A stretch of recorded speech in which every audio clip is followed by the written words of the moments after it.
Hello from a not particularly Christmassy but very sunny Duckham in Oman with HMS Montrose. And I'm here to say thank you to those people that have been on operations this year, and also to say thank you for those people that are about to deploy this Christmas. And I want to take this time to reflect on the whole Navy and what has been an extraordinary year, particularly with COVID-19. And if I start reflecting on operations which have been maintained throughout, and I'm incredibly grateful for that. We've responded to the highest Russian activity in the North Atlantic for more than 30 years and continue to protect and maintain the freedom of manoeuvre for our nuclear deterrent. We've been operating in the high north with HMS Kent, Sutherland and Lancaster inside the Arctic Circle. We've had Dragon in the Black Sea, working with HMS Albion and RFA Lyme Bay as part of the Littoral Ready Group and part of an experimentation to take the Future Commando Force further forwards. And at the same time, as ever, we've been hitting the illicit drug activity. We've seized more than 10 tons of drugs worth £500 million, both in the Gulf and the Caribbean. And we've also extended our forward presence, building on HMS Montrose and our ships that are permanently in the Gulf, but also having our Batch 2 OPVs based in Gibraltar, the Caribbean and the Falklands. And we also were ready when we needed to support our special forces for the stowaways that were on the merchant ship off the Isle of Wight, in the ship Nave Andromeda, ready to respond at a moment's notice and allow them to be successful with that operation. And one of the biggest things this year has been the marrying up of the F-35 with HMS Queen Elizabeth and allowing this amazing new capability to grow and strengthen. And our other achievements include, of course, our support for COVID. We've had 820 Naval Air Squadron in the Southwest. We've had 42 Commando helping with testing. We've had Argus and 45 Commando and other air squadrons in the Caribbean offering support to the overseas territories. And all these achievements have been set against a bigger backdrop of where we're trying to shift the Navy. And we're growing both physically as a Royal Navy in tonnage terms as well as in people terms. We've grown by 120,000 tonnes this year. Between 2015 and 2025, we grow by nearly 30% in tonnage terms, and we will have 15% fewer people than when we were last that size.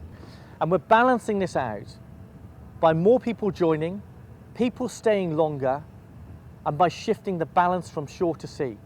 Applications to join the Royal Navy are up by 40% compared to this time last year.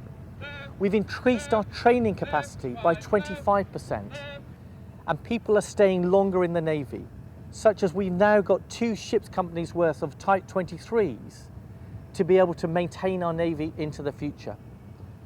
And we're also adjusting our hierarchy.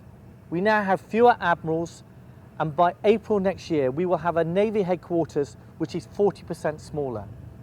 These are big things that are happening now, delivering real change to keep us solid on operations, but also to adjust us for the future. And the PM's announcement last month was great for defence and very good for the Royal Navy. It gave us a 4-year settlement with extra money. It allows defence to invest in cyber, artificial intelligence, data, space. And for us as the Royal Navy, it confirmed the government's policy for the continuous at sea deterrent. It was an endorsement for the Future Commando Force. We also had announced 2 new ocean surveillance ships to help us with our data gathering, but also to help us to protect critical national infrastructure and undersea cables. And most importantly, it announced a new class of frigate, the Type 32, so that we can continue to extend our presence around the world. And so if we look forwards to 2021, we should all have bags of optimism. Next year will be a year of delivery. We already have superb availability for our smaller ships, the MCMVs and our survey vessels. We have improving availability for the Type 45 class, and that will get even better in the future with the Power Improvement Programme. And our Type 23s are benefiting from dual crewing and increased force generation. Next year will also be a big year because we will have the first operational deployment for HMS Queen Elizabeth and CSG-21 going into the Mediterranean, into the Indian Ocean and into the Indo-Pacific with our allies and partners, an embodiment of global Britain. Next year we will be going further, we will be going faster, we will be delivering more. Finally, I recognise this has been a difficult year and I want to say thank you for what you have allowed us to be able to achieve. Thank you for your leadership, thank you for your commitment, thank you for your humour, thank you for your selflessness, and thank you for the support of your families and loved ones. And especially thank you to those of you that are deployed this Christmas and the families and loved ones that enable that to happen. For those that aren't deployed, I really hope you can take your full leave, get a proper break, be refreshed for when we start next year again. And I really wish everybody a very Merry Christmas and a Happy New Year.